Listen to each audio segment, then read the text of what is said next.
আসসালামু আলাইকুম হুজুর, কেমন আছেন? আশা করি ভালোই আছেন। আমার প্রশ্ন হলো, প্রাপ্তবয়স্ক হওয়া সত্ত্বেও আমাকে বাড়ি থেকে বিয়ে দেওয়া হচ্ছে না। এটা মনে হচ্ছে অনেকের মনের কথা, অনেকের মনের কথা। এখন আমার করণীয় কি? আশা করি উত্তর দিবেন। এখন করণীয় হলো যে তুমি স্টেজে এসো বাবা, আমি তোমার বিয়ের ব্যবস্থা করব। ঠিক না বে ঠিক? কারণ এই প্রাপ্তবয়স্ক তো অনেকেই, এখন কোনটা আমি এটা বুঝবো কি করে? স্টেজে আসলি তোর পরিবারের একটু দেখাই দি যে ছেলে ও তো বেড়া ভাই। হ্যাঁ, এখানে স্টেজে যদি এই বা যে প্রশ্ন করেছে আসতে পারে, আমার ভাই বলছে 7 দিনের মধ্যে বিয়ে দেওয়া হবে। দায়িত্ব ভাই, টোকর মুখর মেম্বার, আর টোকর মুখর কিনার দায়িত্ব ভাই, আর বিয়ে পড়ানোর দায়িত্ব কাজীর, দাওয়াত খাওয়ার দায়িত্ব আমার। মোটামুটি দায়িত্ব নিয়ে নিলাম, আসতে পারো। আসলে দেখেন, আমরা যেভাবেই বলি না কেন, প্রাপ্তবয়স্ক যদি হয়ে যায় তাহলে পারিবারিকভাবে তাকে বিয়ের ব্যবস্থা করতে হবে। এটাই আল্লাহ ও তার রাসূলের বিধান। কার বিধান? বিশ্বনবী ফাতেমা রাদিয়াল্লাহু তাআলা আনহা বড় হয়েছেন, বিয়ের জন্য পাত্র নিয়ে গেলেন। আলী রাদিয়াল্লাহু তাআলা আনহুকে বললেন, ফাতেমা তুমি দরজায় এসে দাঁড়াবা, আমি ডাক দেওয়ার পরে পাত্র একটা সাথে করে আনবো। যদি পছন্দ হয় দরজায় মাথা নিচু করে দাঁড়িয়ে থাকবা, আর যদি পছন্দ না হয় ঘরের মধ্যে চলে যাবা।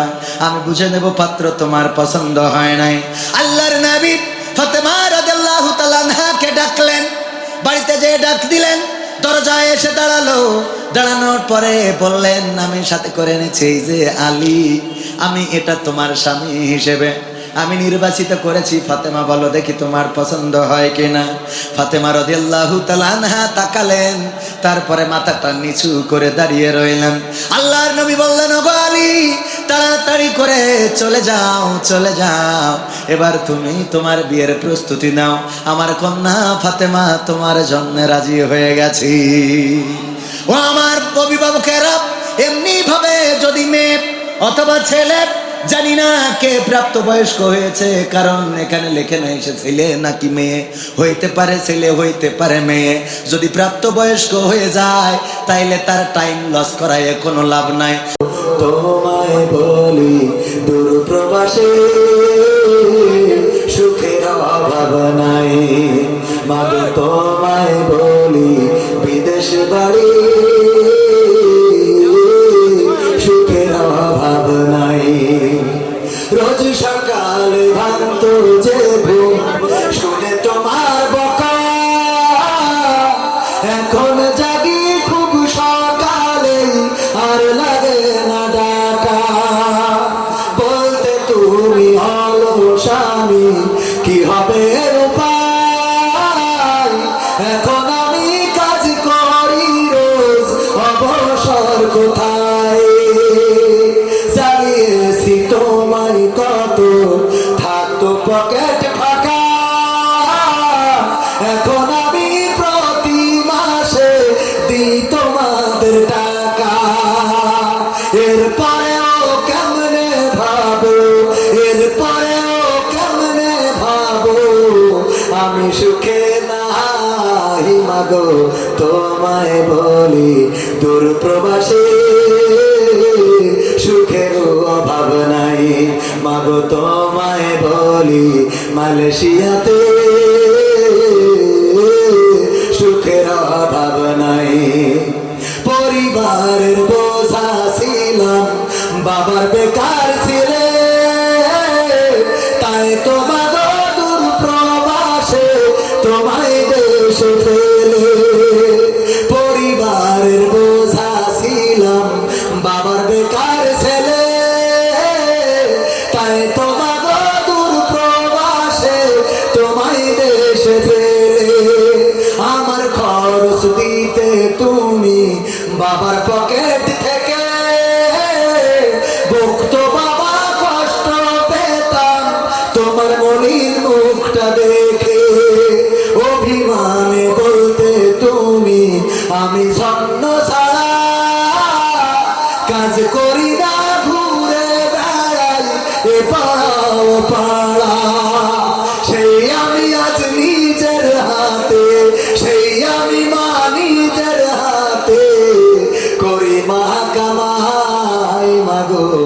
তারপরেও কেন ভাবো আমি সুখে নাই, মাগো এর পরেও কেন ভাবো আমি সুখে নাই। বিদেশেতে সব মেলে মা, থাকে যদি টাকা, মাসের পরে মাস চলে যায়, পাই না তোমায় দেখা। কত বন্ধু যাই যে দেশে, হাসি খুশি মুখ, কেউ বা আবার লাশ হয়ে যায়, কষ্টে ভাঙে বুক। পরিশেষে বলি মাগো একটি সত্য কথা, প্রবাসীরা কেউ বলে না তাদের কষ্ট ব্যথা, হাসি মুখে বরণ করে পরিবারের দুঃখ। নানান রঙের কষ্ট ব্যথা প্রবাসীদের সুখ। এবার তুমি ভেবে দেখো ওমা, এবার তুমি ভেবে দেখো কত সুখে তাই মাগো লাস্টে বলি প্রবাসীরা কেউ তো সুখে নাই, মাগো সত্য বলি প্রবাসীরা কেউ তো সুখে নাই।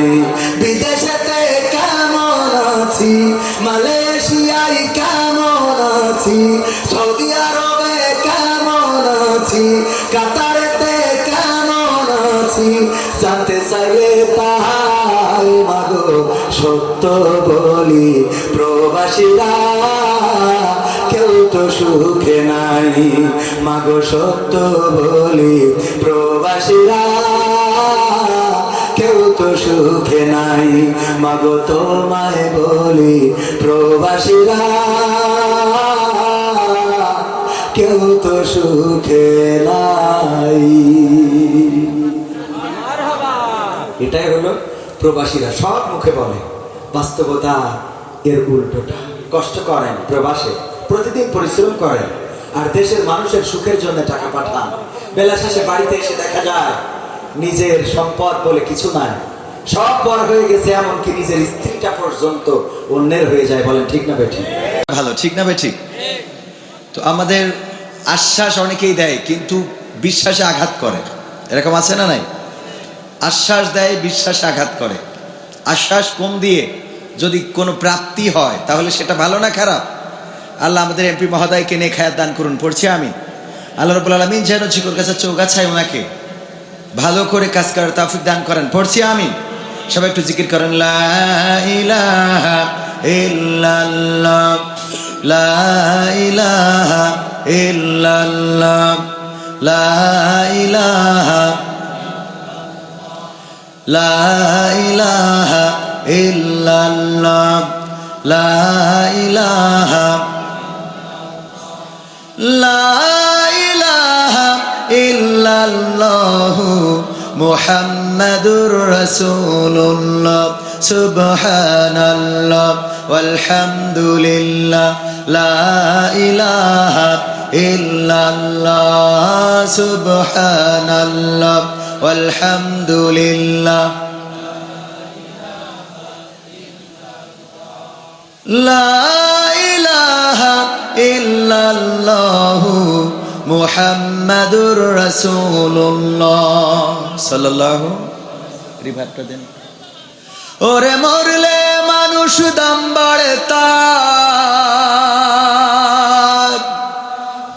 ওরে মরলে মানুষ দাম বাড়ে তার, বাঁচতে অবহেলা দুনিয়ার রং বাজারে, এটা কেমন খেলা দয়াল, দুনিয়ার রং বাজারে এটা কেমন খেলা, দুনিয়ার রং বাজারে এটা কেমন খেলা, হায় আল্লাহ দুনিয়ার রং বাজারে এটা কেমন খেলা। ওরে মরলে মানুষ দাম বাড়ে তার, মরলে মানুষ দাম বাড়ে তার, বাঁচতে অবহেলা দুনিয়ার রং বাজারে এটা কেমন খেলা দয়াল, দুনিয়ার রং বাজারে এটা কেমন খেলা। দুনিয়ার এই রং বাজারে এটা কেমন খেলা দয়াল, দুনিয়ার এই রং বাজারে এটা কেমন খেলা। বাঁচতে মানুষ কেউ বলে না লোকটা বড় ভালো, মরলে বলে তার মরাতে বড় ক্ষতি হলো, দয়াল বড় ক্ষতি হলো। ঠিক না ভাই ঠিক? বাঁচতে মানুষ কেউ বলে না লোকটা বড় ভালো, মরলে বলে তার মরাতে বড় ক্ষতি হলো, দয়াল বড় ক্ষতি হলো। ওরে দেখতে আসে স্বজন সুজন, ওরে দেখতে আসে স্বজন সুজন, ডোবে যখন বেলা। দুনিয়ার রং বাজারে এটা কেমন খেলা দয়াল, দুনিয়ার রং বাজারে এটা কেমন খেলা। দুনিয়ার রং বাজারে এটা কেমন খেলা হায় আল্লাহ, দুনিয়ার রং বাজারে এটা কেমন খেলা। ছেঁড়া কাপড় তা জটে না পরি কষ্ট করে, ঈদের নামাজ হয় না পড়া নতুন জামা পরে, দয়াল নতুন জামা পরে। ছেঁড়া কাপড় তাও জটে না পরি কষ্ট করে, ঈদের নামাজ হয় না পড়া নতুন জামা পরে, দয়াল নতুন জামা পরে। ওরে নতুন কাপড় জুটবে জানি, ওরে নতুন কাপড় জুটবে জানি, ফুরাইলে বেলা। দুনিয়ার রং বাজারে এটা কেমন খেলা দয়াল, দুনিয়ার রং বাজারে এটা কেমন খেলা। দুনিয়ার রং বাজারে এটা কেমন খেলা আল্লাহ, দুনিয়ার রং বাজারে এটা কেমন খেলা। ভাঙা ঘরে দিন কেটে যাই বছর ঘুরে যুগ, এই জীবনে পাইলাম না তো একটু ভাবের সুখ, দয়াল একটু ভাবের সুখ। ভাঙা ঘরে দিন কেটে যাই বছর ঘুরে যুগ, এই জীবনে পাইলাম না তো একটু ভাবের সুখ, দয়াল একটু ভাবের সুখ। ওরে মরলে আসে ঘর বানাতে, ওরে মরলে আসে ঘর বানাতে, করে না অবহেলা।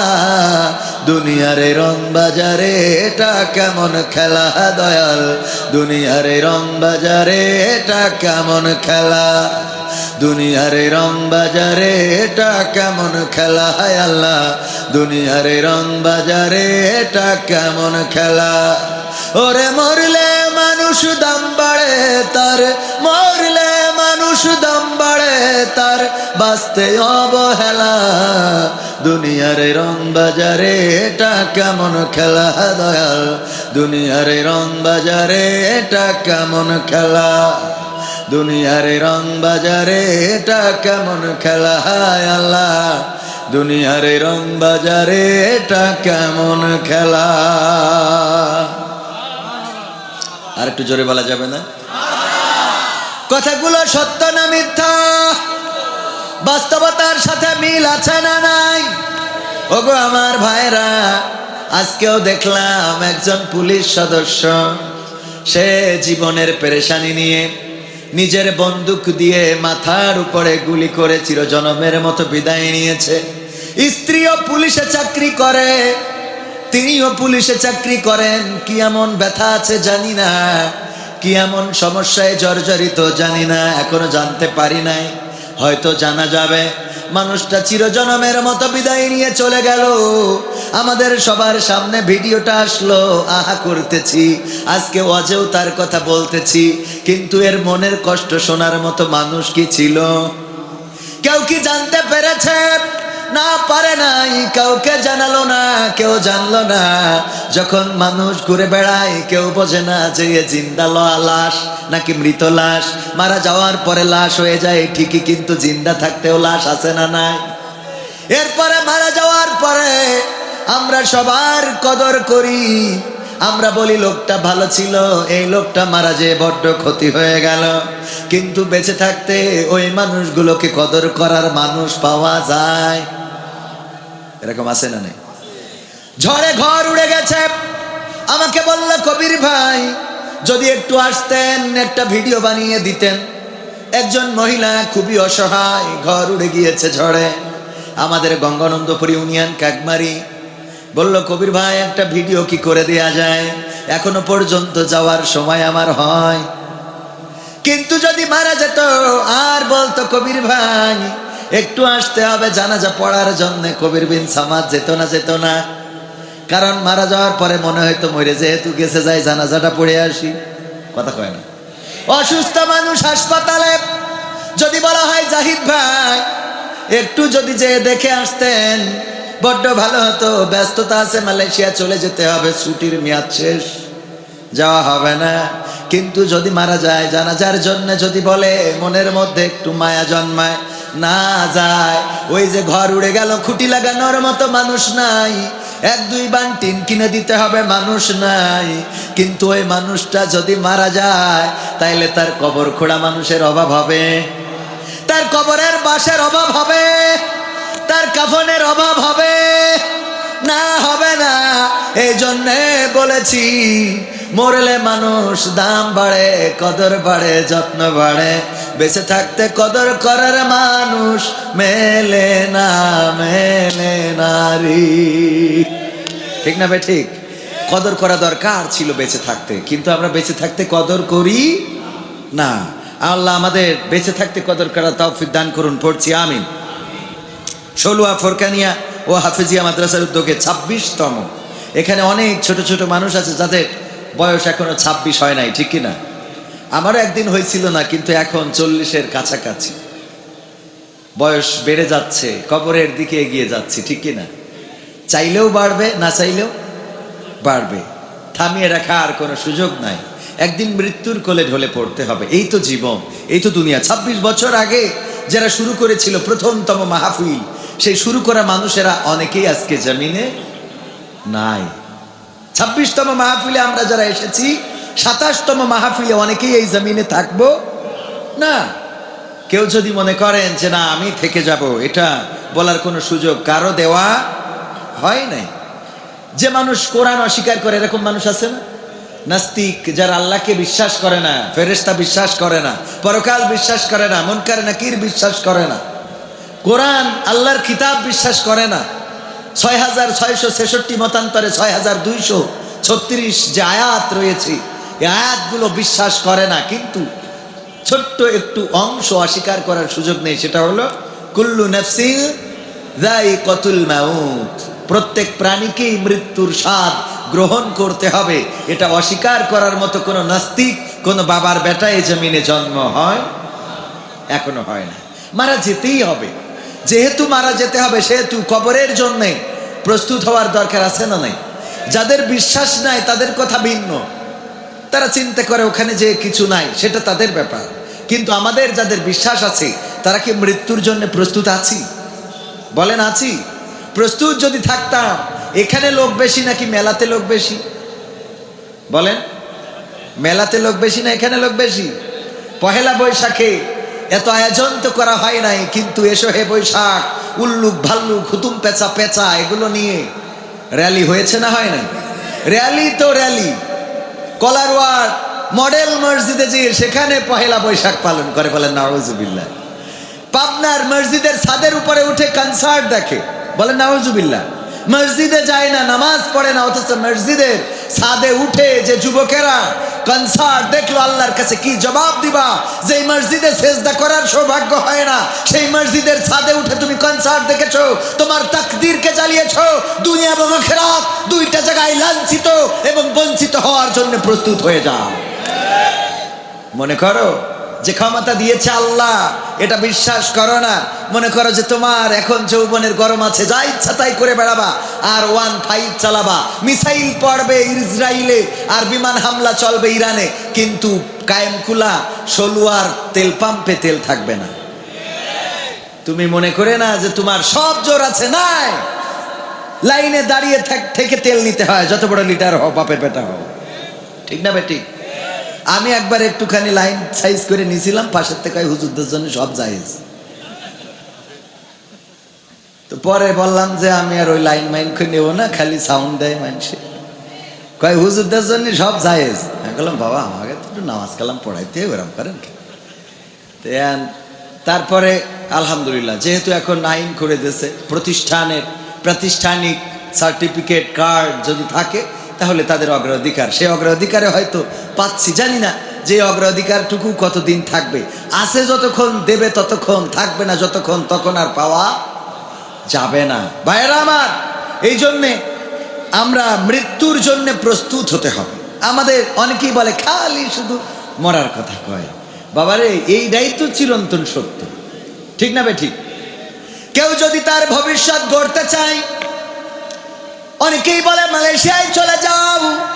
আমাদের জাহিদ ভাইকে দেখো কত টাকা ইনকাম করে, কত সুন্দর বাড়ি করেছে সলুয়া বাজারের উপরে, 3 তলা প্রাসাদ, ঘরের মধ্যে টাইলস করা, টয়লেটের মধ্যেও টাইলস করা, মুড়া দিলে পানি হয়, সুইচ দিলে ফ্যান ঘরে, কাপড় কাচার জন্য ওয়াশিং মেশিন, এয়ার কন্ডিশন সব লাগানো। যদি ভালো ভবিষ্যৎ গড়তে চাও প্রবাসে যাও।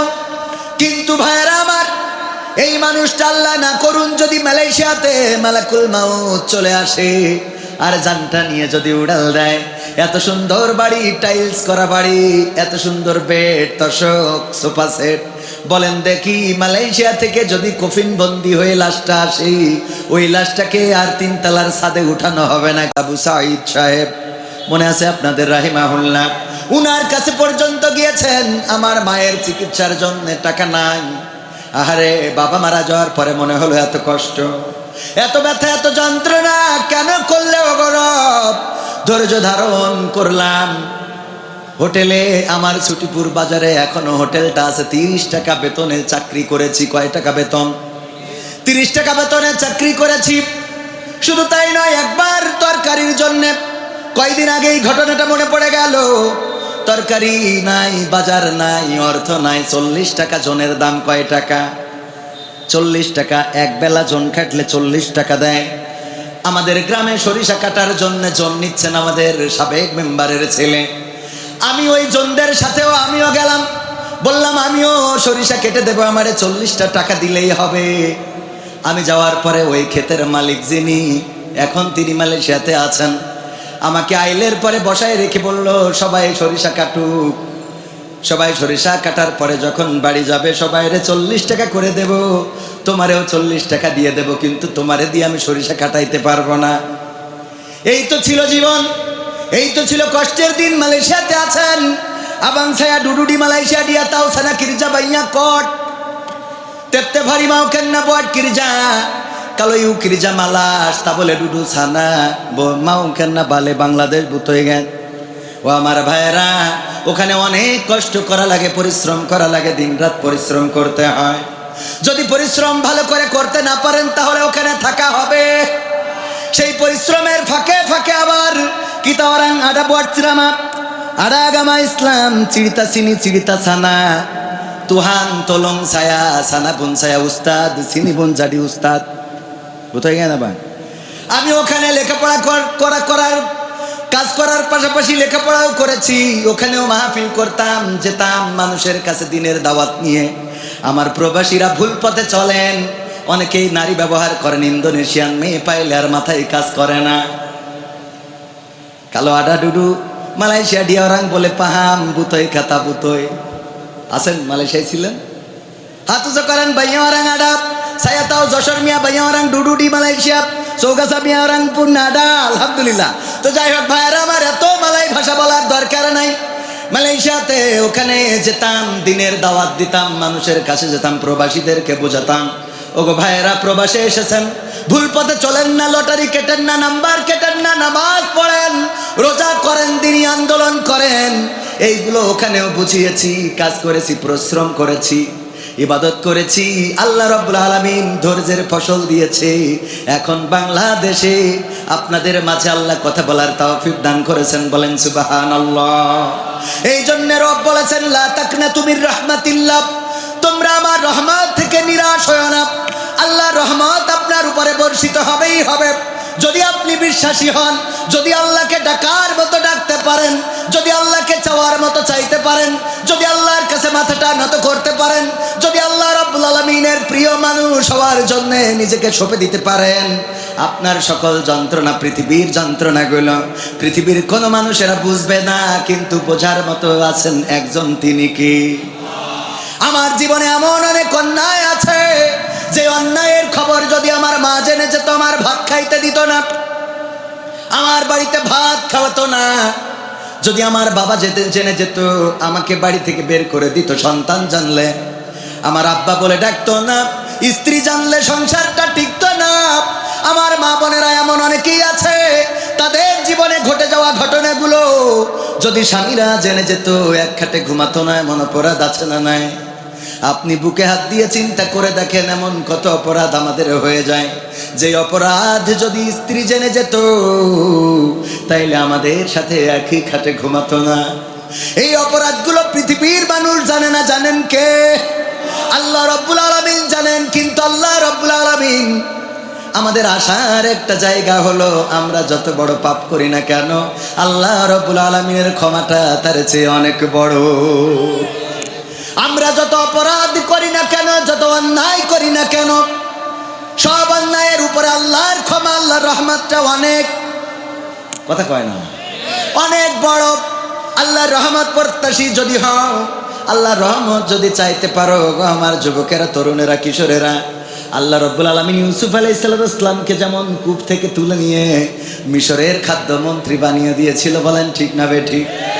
আল্লাহ রাব্বুল আলামিন যেই নবী মুহাম্মদ সাল্লাল্লাহু আলাইহি ওয়াসাল্লামকে কাফেররা হত্যা করার জন্য রাত্রে বাড়ি ঘিরে ধরলো, বাড়ি থেকে বের হয়ে আসতে হলো, হিজরত করতে হলো, মক্কা ছেড়ে মদিনায় চলে গেল, সেই নবীকে আবার মদিনার প্রেসিডেন্ট বানিয়ে মক্কা বিজয়ের জন্য পাঠিয়ে দিলেন, বলেন ঠিক না বেঠিক? ও আমার ভাইয়েরা, আজকের জামানায় দেখেন ফাঁসির কাষ্ঠে ঝুলার কথা ছিল, এমন অনেক মানুষ সেই ফাঁসির কাষ্ঠ থেকে ফিরে এসে এখন আবার সংসদে মাননীয় স্পিকারের সাথে নেতৃত্ব দেয়, বলেন ঠিক না বেঠিক? এইগুলো করার মালিক কে? এই জন্য হতাশ হবেন না, নিরাশ হবেন না। যদি মনে করেন নগর তুমি আমার এই মুসিবতের মধ্যে ফেলে দিলে, তুমি আর লোক পাইলা না, আমি নামাজি, রোজাদার, আমি আল্লাহওয়ালা, আর আমার এই তুমি বিপদ দিলে, মুসিবত দিলে, এই কথা বলা যাবে না, বরং বলতে হবে গৌরব আইয়ুব আলাইহিস সালামের মতো বলতে হবে, আল্লাহ আমি তোমার কাছে কোনো অভিযোগ করি নাই, তোমার কাছে কোনোদিন আমি কোনো কমপ্লেইন করি নাই, কারণ তুমি আমার যে পরীক্ষা নিচ্ছ, তুমি আমার যা কিছু দিচ্ছ, আমার কোনো আপত্তি নাই, তাই আমি তোমার কাছে কোনো অভিযোগ করি নাই গো আল্লাহ। কিন্তু আজকে অভিযোগ করা ছাড়া কোনো রাস্তা খুঁজে পাইলাম না। কেন আল্লাহ? যদি তুমি জিজ্ঞাসা করো, আমি তোমারে বলতে চাই, তুমি আমার সন্তান কেড়ে নিয়েছো, আমার সম্পদ কেড়ে নিয়েছো, আমার স্ত্রী অন্যরা চলে গিয়েছে, রহিমা আলাইহিস সালাম বাদে, রহিমা ছাড়া সব বিবিরা চলে গিয়েছে, আমার জায়গা জমি সব কিছু ধ্বংস হয়ে গিয়েছে। আল্লাহ আমি তোমার কাছে কোনো অভিযোগ করি নাই, আমার সুস্থ শরীরটাকে রোগগ্রস্ত বানিয়েছ, পা থেকে মাথা পর্যন্ত কুষ্ঠ রোগ দান করেছ, আমার গায়ে পোকা দিয়েছ, তারপরেও আমার কোনো দুঃখ নাই, কোনো কষ্ট নাই। কিন্তু আজকে তুমি যেটা করলে আল্লাহ, তোমার কাছে অভিযোগ না করা ছাড়া তো কোনো উপায় নাই। আল্লাহ রাব্বুল আলামিন বললেন, আইয়ুব কি এমন অভিযোগ তোমার? আইয়ুব আলাইহিস সালাম বললেন, আল্লাহ তুমি আমার সমস্ত শরীর পোকা দিয়ে খাওয়ায় দাও, কোনো আপত্তি করি না, কিন্তু আজকে আমার জিহ্বাতে কেন পোকা দিয়ে দিয়েছো আল্লাহ? যেই পোকা আমার জিহ্বাটা টুকটুক টুকটুক করে খেয়ে নেয়, এই পোকা যদি আমার জিহ্বাটাকেই শেষ করে দেয়, তাইলে আমি তোমার কাছে জানতে চাই, কেমন করে আমি তোমার জিকির করব, কেমন করে আমি তোমার কাছে সাহায্য চাইব, কেমন করে আমি তোমার প্রশংসা করব, আল্লাহ তোমার কাছে একটু জানতে চাই। আল্লাহ রাব্বুল আলামিন বললেন, ও আইয়ুব আমার পরীক্ষা নেওয়া শেষ হয়ে গেল, তোমার সব কিছু আবার আমি আল্লাহ রাব্বুল আলামিন ফিরিয়ে দিলাম। সবাই জোরে জোরে বলেন সুবহানাল্লাহ। এই জন্য বিপদ মুসিবত ধৈর্যহারা হওয়া যাবে না। আপনার অনেক টাকা, এর জন্য অহংকারীও হওয়া যাবে না, আবার কিছু নাই তার জন্য আপনি হতাশও হওয়া যাবে না। কারণ আল্লাহ রাব্বুল আলামিন যদি চান, তাইলে ইউনুসকে মামলার আসামি থেকে ধরে নিয়ে চেয়ারে বসিয়ে দিতে পারে, তারেক রহমানকে, যাকে এই বাংলাদেশ ছাড়া করা হয়েছিল, তাকেই আবার মাননীয় প্রধানমন্ত্রী বানিয়ে দিতে পারে। আর 41 সাল পর্যন্ত যারা থাকতে চেয়েছিল তাদেরকেও আবার দেশ ছাড়া করে দিতে পারে। নতুন যারা এসেছে তারাও চিরকাল ক্ষমতায় থাকবে, এটার নিশ্চয়তা আছে নাকি? যে এমপি এসেছিলেন এখানে, তিনি এমপি থাকবেন জনম জনম, এটারও কোন নিশ্চয়তা নাই। সুতরাং পাইলে অহংকারী হওয়া যাবে না, আবার না থাকলে এত হতাশ হওয়া যাবে। কারণ দেওয়ার মালিক কে, আবার নেওয়ার মালিক কে? আল্লাহ দেওয়ার মালিক। সন্তান নাই, বছরের পর বছর সন্তান নাই, যুগ চলে যায়, সন্তান নাই। এবারে দেখা যায় আল্লাহ রব্বুল আলামিন একসাথে 3 কান 4 কান মেরে দেস, ঠিক না বেঠিক? সন্তান হয় না, এই জন্য বউটারে চেঞ্জ তো করে নাই, বরং আর এক জায়গায় আর একটা বিয়ে করেছে। সন্তান কেন হয় না? ও মা যেই বিয়ে করেছে সেই দেখা যায় দুইটাই একসাথে গর্ভবতী। কথা কয় না?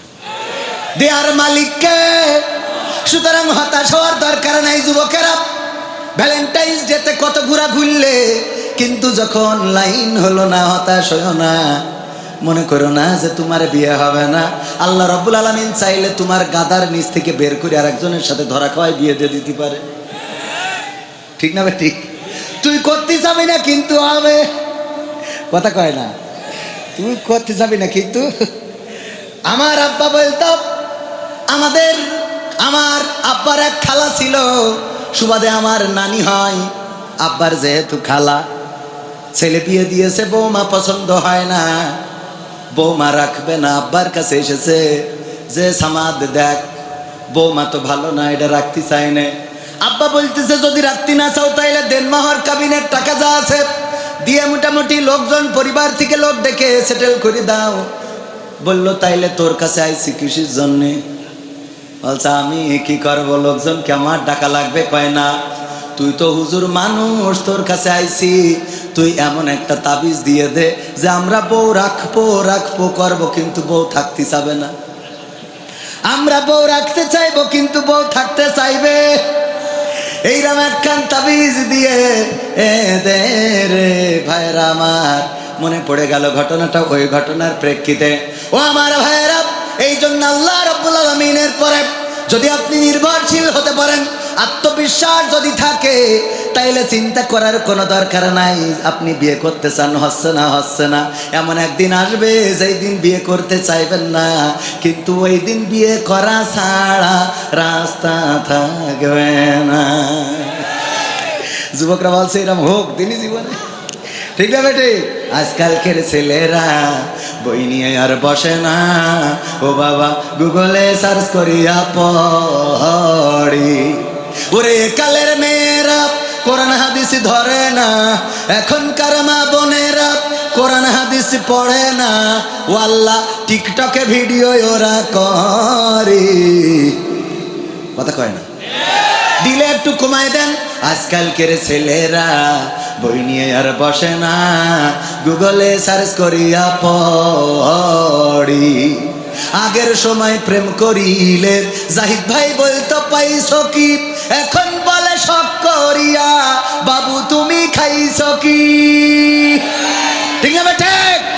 আগের সময় প্রেম করিলে মুরব্বি বলতো পেয়েছো কি, এখন বলে শখ করিয়া বাবু তুমি খেয়েছো কি।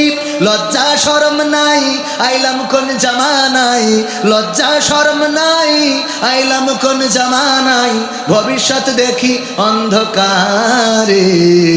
আজকালকের ছেলেরা বই নিয়ে আর বসে না, ও বাবা গুগলে সার্চ করিয়া পড়ি।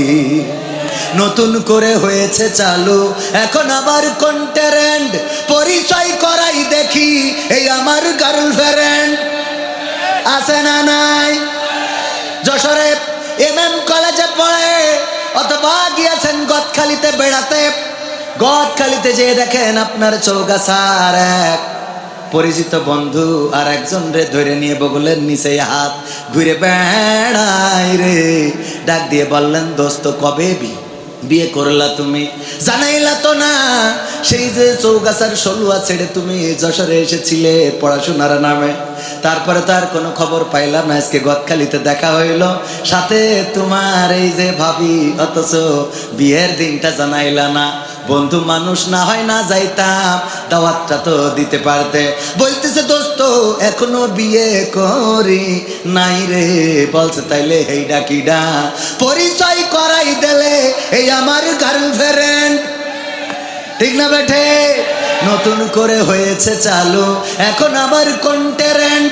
পরিচয় করাই দেখি এই আমার বয়ফ্রেন্ড। তার মানে আমার মা বোনেরাও এইদিকে আগিয়ে আসে না নাই? প্রায় দিন দেখি অ্যাক্সিডেন্ট করে, আরে ডার্লিং মারা গেছে, মানে নায়িকা পাতালে আর ছেলে হাসপাতালে। মেয়ে বন্ধু নিয়ে ছেলে বন্ধু ঘুরতে গেছিল, কারণ একটু চার্জ বেশি হয়ে গেছে আর গিয়ারটা বেশি মেরেছে।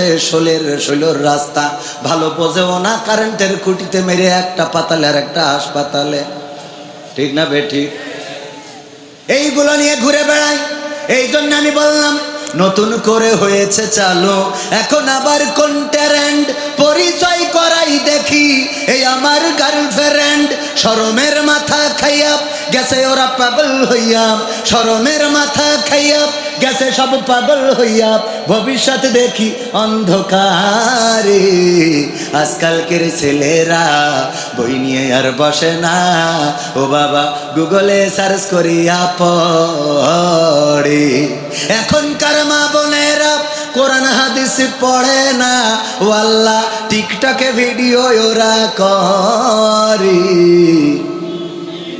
করে না করে, তবে চৌগাছাই করে না।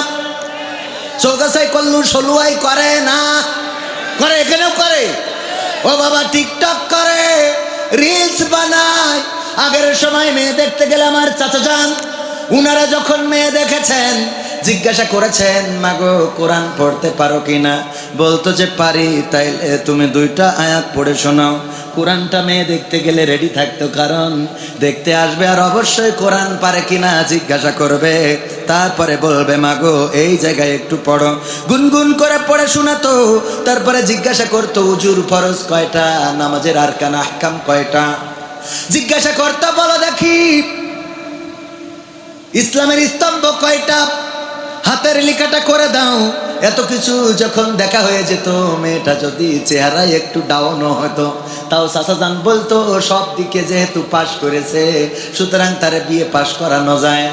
নদীর পানি ঘোলা ভালো, জাতের মেয়ে কালো ভালো, সুতরাং এই মেয়েটা আমাদের পুত্রবধূ করে নিয়ে চলো।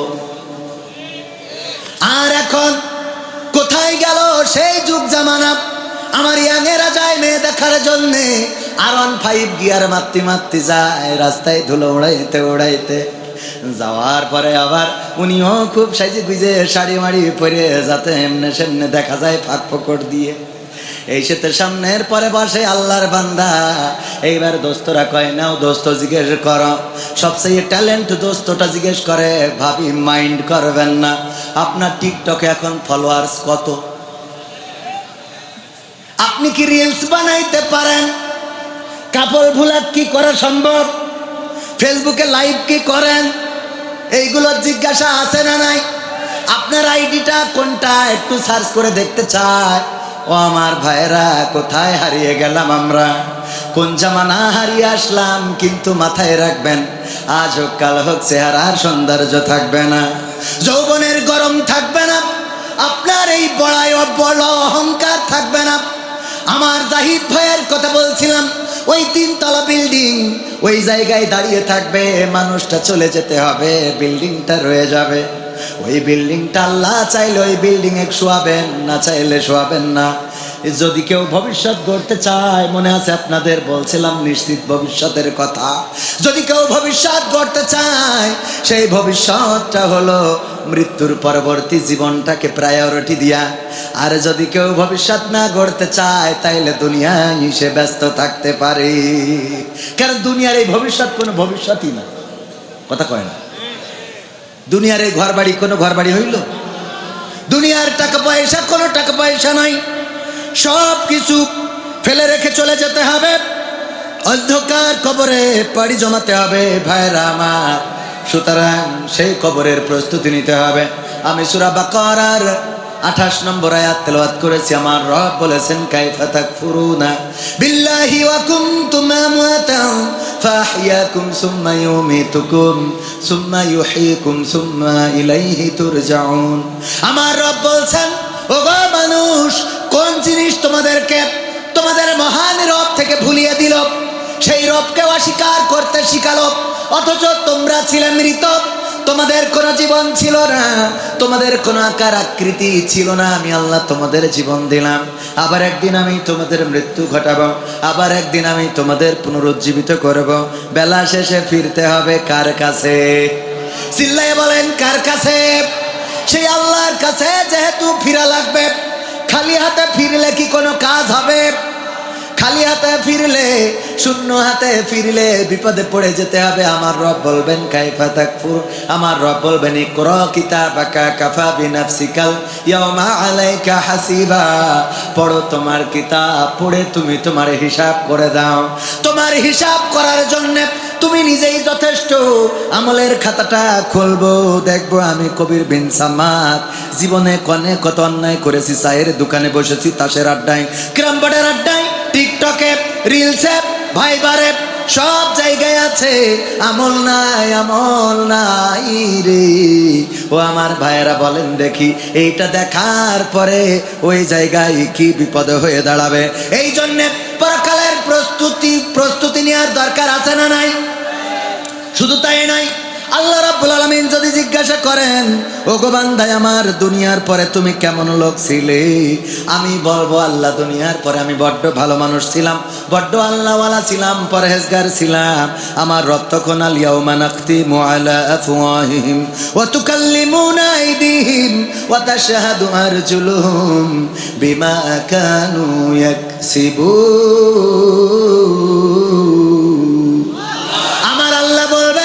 আমার আল্লাহ বললেন, ওই দিন যখন কোন বান্দা মিথ্যার আশ্রয় নিবে, যখন বলবে আমি দুনিয়ার পরে বড্ড ভালো মানুষ ছিলাম, আল্লাহওয়ালা ছিলাম, নামাজি ছিলাম, রোজাদার ছিলাম, তখন আল্লাহ মুখে আঠা লাগিয়ে জবানটা বন্ধ করে দিবে, হাতের জবান খুলে দিবে, পায়ের জবান খুলে দেবে।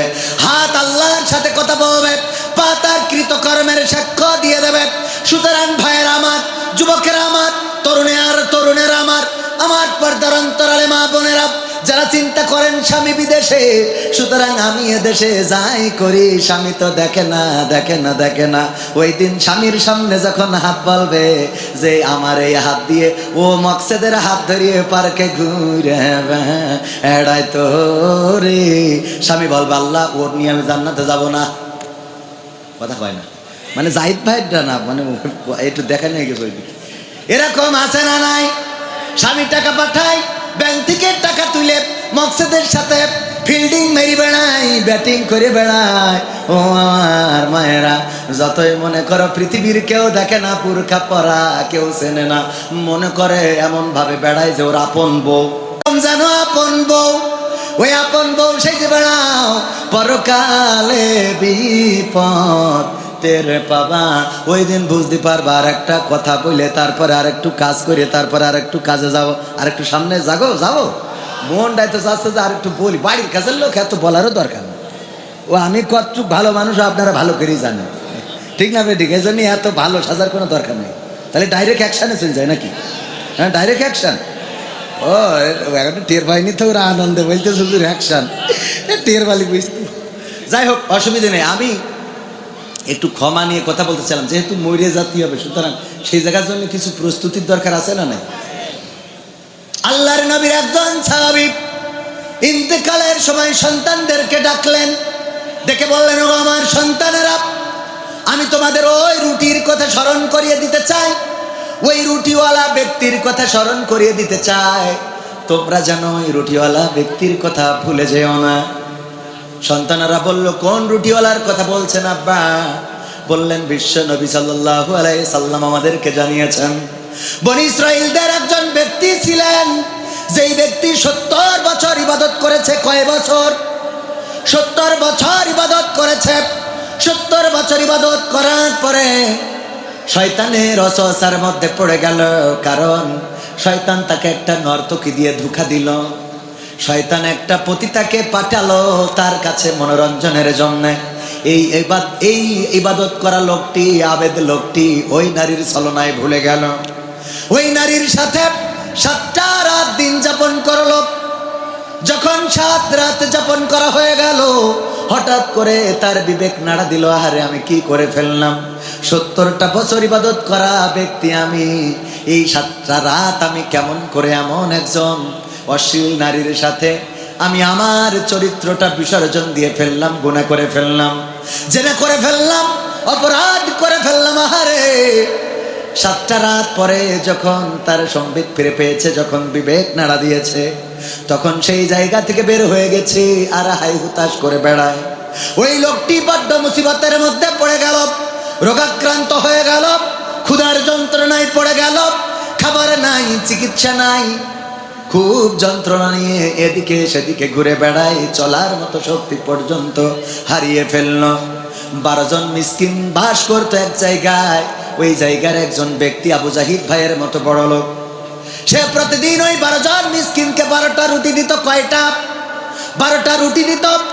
12টা মিসকিন ওই 12টা রুটি প্রতিদিন খাইতো আর তাদের ক্ষুধা নিবারণ করত। এই লোকটা হেসড়াতে হেসড়াতে ওই 12 জনের মধ্যে সামিল হয়ে গেল। যখন ওই লোক এসে 12 জনকে রুটি দিল, তখন তাদের 12 জনের মধ্যে একজন রুটি পায় নাই, কারণ এই লোকটা তাদের মধ্যে ইন হয়েছে। যখন একজন রুটি পায় নাই, অভিযোগ করে বলল, আল্লাহর বান্দা, আজকে তুমি আমার জন্য কেন রুটি আনো নাই? লোকটি বলল, আমি প্রতিদিন যেমন 12টা করে রুটি আনি, আজকেও তো 12টা রুটি এনেছি, আমি তোমাদের রুটি তো কম আনি নাই, তুমি কেন?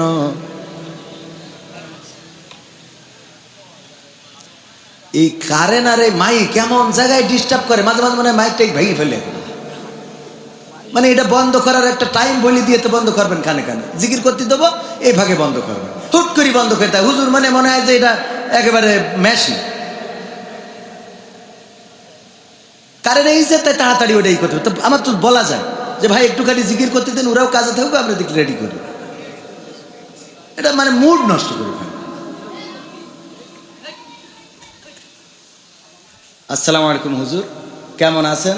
আশা করি ভালোই আছেন। আমার প্রশ্ন হলো, প্রাপ্তবয়স্ক হওয়া সত্ত্বেও আমাকে বাড়ি থেকে বিয়ে দেওয়া হচ্ছে না। এটা মনে হচ্ছে অনেকের মনের কথা, অনেকের মনের কথা। এখন আমার করণীয় কি? আশা করি উত্তর দিবেন। এখন করণীয় হলো যে তুমি স্টেজে এসো বাবা, আমি তোমার বিয়ের ব্যবস্থা করব। ঠিক না বে? ঠিক। কারণ এই প্রাপ্তবয়স্ক তো অনেকেই, এখন কোনটা আমি এটা বুঝবো কি করে? স্টেজে আসলি তোর পরিবারের একটু দেখাই দি যে ছেলে ও তো বেড়া ভাই। হ্যাঁ, এখানে স্টেজে যদি এই বা যে প্রশ্ন করেছে আসতে পারে, আমার ভাই বলছে 7 দিনের মধ্যে বিয়ে দেওয়া হবে। দায়িত্ব ভাই, টোকর মুখর মেম্বার, আর টোকর মুখর কিনার দায়িত্ব ভাই, আর বিয়ে পড়ানোর দায়িত্ব কাজীর, দাওয়াত খাওয়ার দায়িত্ব আমার। মোটামুটি দায়িত্ব নিয়ে নিলাম, আসতে পারো। আসলে দেখেন, আমরা যেভাবেই বলি না কেন, প্রাপ্তবয়স্ক যদি হয়ে যায় তাহলে পারিবারিকভাবে তাকে বিয়ের ব্যবস্থা করতে হবে। এটাই আল্লাহ ও তার রাসূলের বিধান। কার বিধান? বিশ্বনবী ফাতেমা রাদিয়াল্লাহু তাআলা আনহা বড় হয়েছেন, বিয়ের জন্য পাত্র নিয়ে গেলেন। আলী রাদিয়াল্লাহু তাআলা আনহুকে বললেন, ফাতেমা তুমি দরজায় এসে দাঁড়াবা, আমি ডাক দেওয়ার পরে পাত্র একটা সাথে করে আনবো, যদি পছন্দ হয় দরজায় মাথা নিচু করে দাঁড়িয়ে থাকবা, আর যদি পছন্দ না হয় ঘরের মধ্যে চলে যাবা, আমি বুঝে নেব পাত্র তোমার পছন্দ হয় নাই। আল্লাহর নবী ফাতেমা রাদিয়াল্লাহু তাআলা আনহাকে ডাকলেন, বাড়িতে যেয়ে ডাক দিলেন, দরজায় এসে দাঁড়ালো।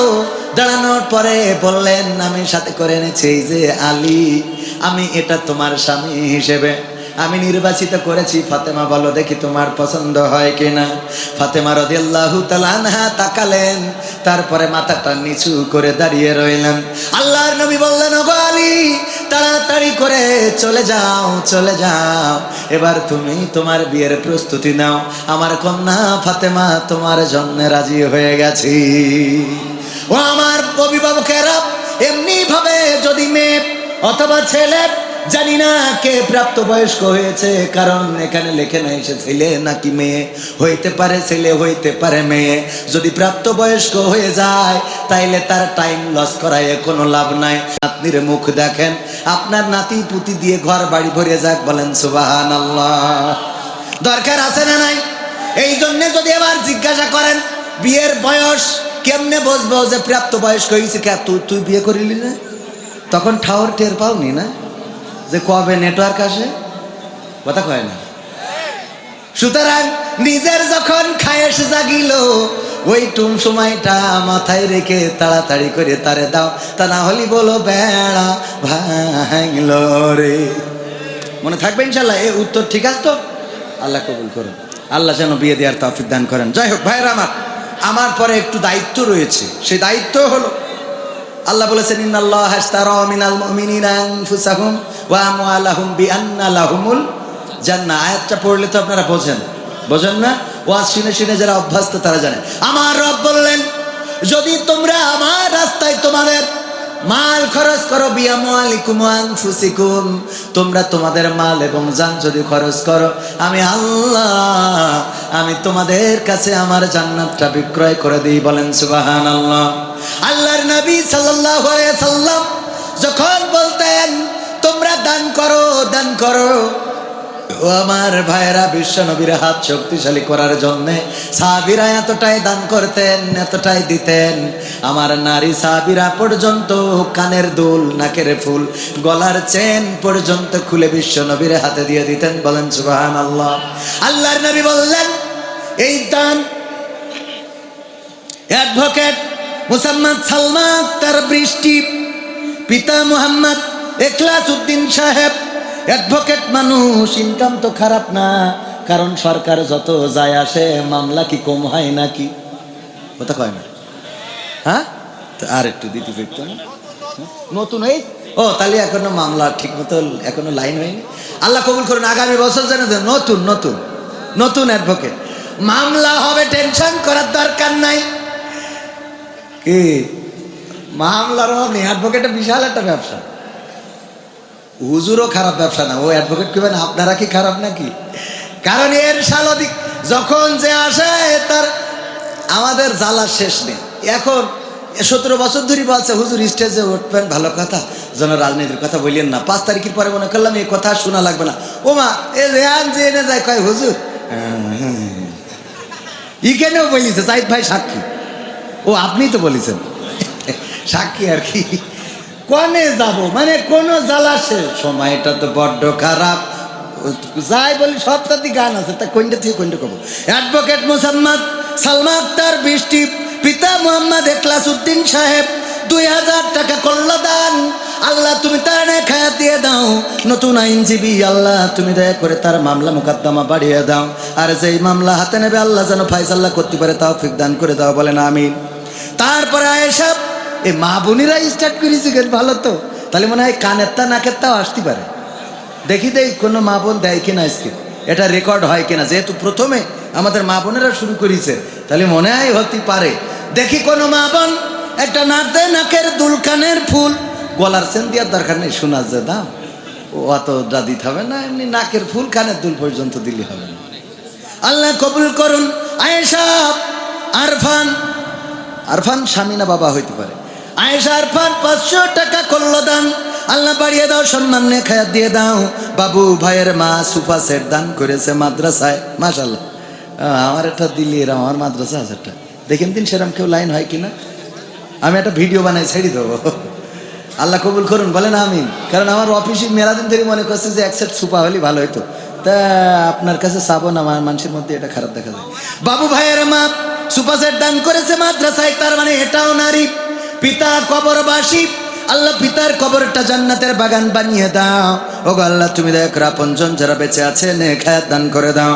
আল্লাহ সোফা সেট যে বসার জন্য ব্যবস্থা করেছে, ওগো রব তুমি তার পিতাকে জান্নাতে চেয়ার দান করে দাও, বলেন আমিন।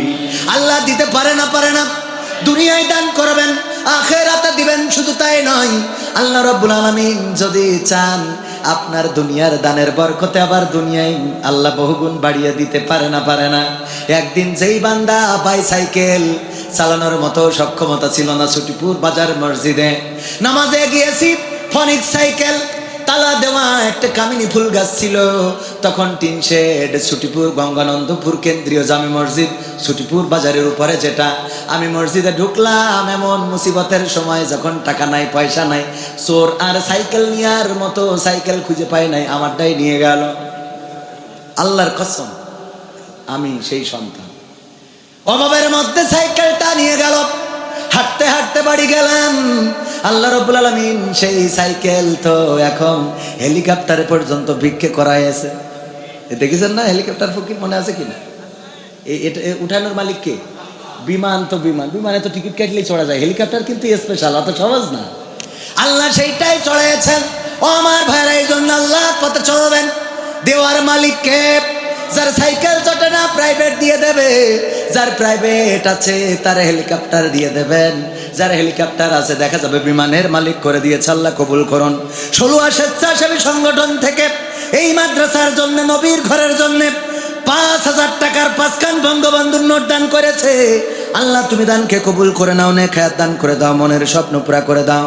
আল্লাহ এই স্বেচ্ছাসেবী সংগঠনকে তুমি দয়া করে সমাজে যেন আরো ভূমিকা রাখতে পারে তৌফিক দান করে দাও। সবাই পড়েন আমিন। আর কারা আছেন তাড়াতাড়ি আসেন। সাইফুল ইসলাম পিতা আনসার কবরবাসী 2000 টাকা করলো দান। আল্লাহ বাবার কবরটা জান্নাতের বাগান বানিয়ে দাও। বাবা তুমি কেমন আছো ছোট মাটির ঘরে, তোমার কথা হৃদয় মাঝে পড়ছে বারে বারে। বাবা গো বাবা, বাবা গো বাবা, বাবা গো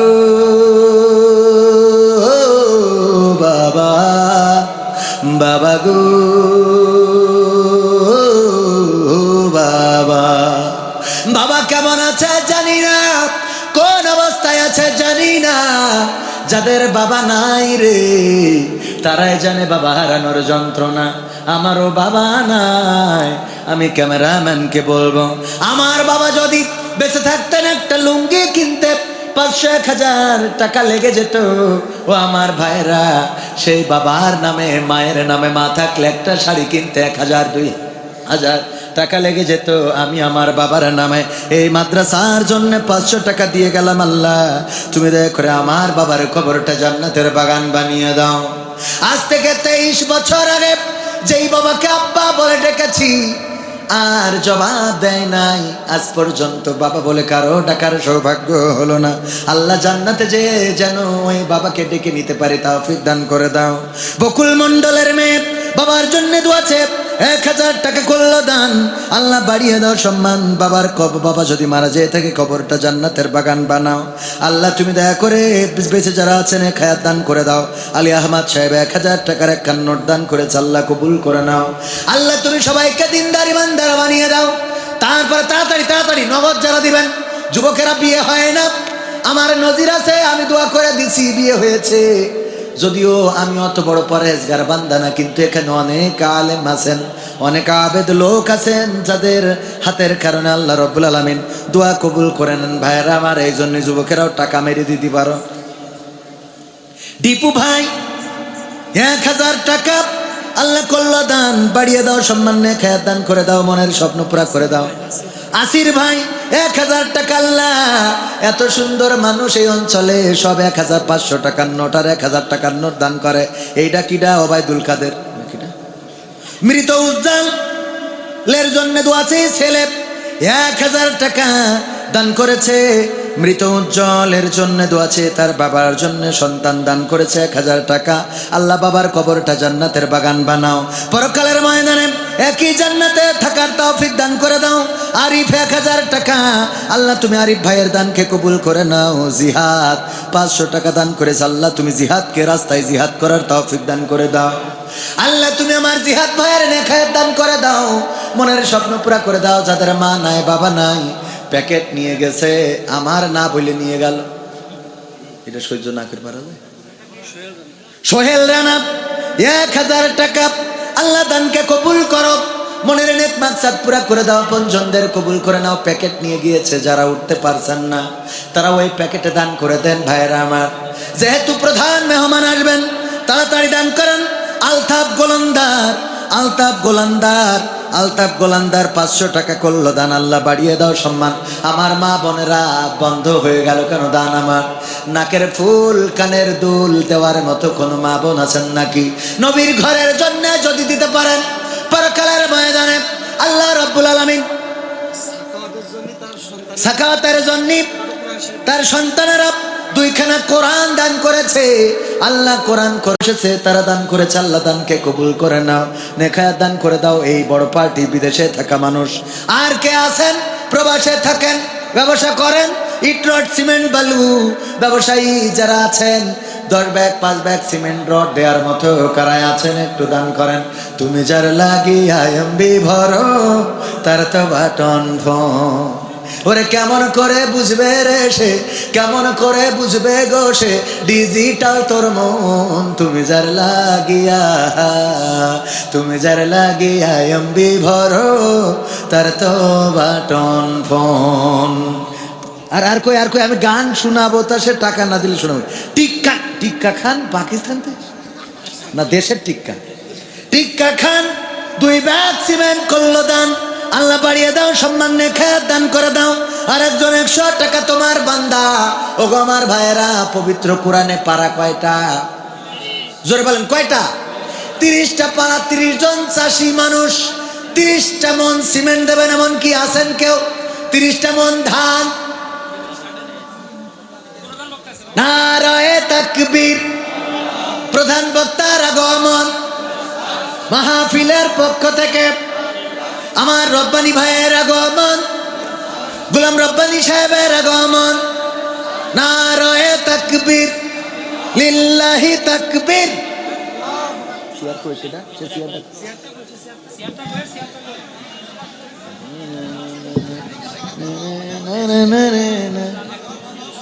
তাড়াতাড়ি। আর মা বোনদের মধ্যে গেছেন নাকি? তারপরে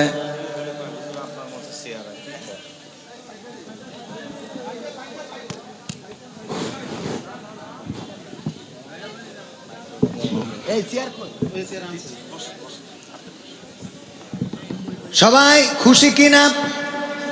এখন কেমন লাগে? সবাই খুশি তো? আপনারা কেমন আছেন? ষোলোয়াবাসী কেমন আছে? তেলের কি খবর? বাদল ভাই 2 ব্যাগ সিমেন্ট মৃত জামালের পক্ষ থেকে 2 ব্যাগ সিমেন্ট। আল্লাহ দানকে কবুল করো, নেখায়াত দান করো, মনের স্বপ্ন পুরা করো। এবার 30 মন ধান চাইলাম, তো 30 মন যেহেতু বক্তা এসেছে, এত ধৈর্য আমারও নেই, বক্তারও নেই, আপনাদেরও ঠিক না? ঠিক, আপনাদেরও আগামীতে আবার আসবো।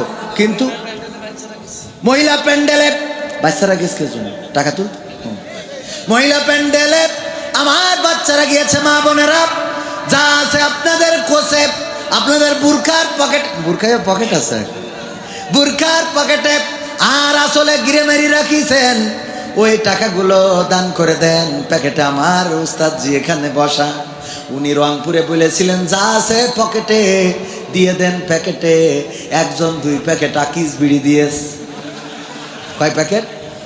রংপুরে 2 প্যাকেট আকিস বিড়ি দিয়েছে, আর লিখে দিয়েছে হুজুর আমার এই 2 প্যাকেট আকিস বিড়ি ছিল সম্বল, আমি আপনি বলেছেন দিয়ে দিছি। এখন দাবি হলো 1 প্যাকেট কমিটি দেবেন, আর 1 প্যাকেট আপনি টানবেন। 1 প্যাকেট আপনি কমিটি দেবেন, আর 1 প্যাকেট কি আপনি টানবেন। এটা আমার শখ। ও আমার ভাইয়েরা, তাও তো মন আছে ঠিক কি না? তা আপনাদের তো সে মনও নেই। 30 মন ধান চাইলাম, তা 30 মন না হয় অন্তত সামনে তো 2 জন অন্তত হাত উঁচু করেন দিন যে 2 মন ধান দেবো। ওই যে আমার চাচা যান, নারায়ে তাকবীর। লুৎফর রহমান চাচা বুকের আছে পাটাপ, উনি দাঁড়িয়ে বললেন কয় মন ধান? 1 মন ধান। এই যারা এক চাচা, নাম কি চাচা আমার? হ্যাঁ, আজিজুর রহমান চাচা। 2 জনই তো চাচা দাঁড়াইলো, কেন চাচা কি একজনও নাই রে? দুইজন তো চাচা দাঁড়াইল, দিয়ার মতো 1 মণ ধান দেবেন। আর কেউ আছেন মেম্বার উজ্জ্বল সাহেব। নারায়ে তাকবীর। 10 ব্যাগ সিমেন্ট মানে 5,000 টাকা হয়ে যায়। একটু কম হয় না বেশি? হ্যাঁ, 5,000 টাকার একটু বেশি, একটু বেশি। আচ্ছা মেনে নিলাম, ভোটের সময় আর একটু সামনে খেদমত করার চেষ্টা করবেন। 10 ব্যাগ সিমেন্ট করেছে দান, আল্লাহ বাড়িয়ে দাও। সম্মানী জি বাইক চালক হবাই 2 লাখ বস্তা সিমেন্ট, আল্লাহ দানকে কবুল করে নাও। 2 জন পাইলাম, 2 মণ। আর কেউ আছেন নাকি দেওয়ার মতো? বুকের পাটা নিয়ে দাঁড়ায় একটু হাত উঁচু করবেন, দোয়া করে দেবো। দেখি আছেন কেউ? আর 2 জন। ওই যে আমার আরেক ভাই, এই তো এইবার ভাই লিটন ভাই। নারায়ে তাকবীর। আল্লাহ আমার লিটন ভাইয়ের ফ্ল্যাট করার তৌফিক দান করে দাও। 1 বস্তা 1 মণ ধান করলো দান লিটন ভাই। এই দিনখানে এটা তো বলছেন না কেন? নারায়ে তাকবীর। মহিদুল ইসলাম মিলন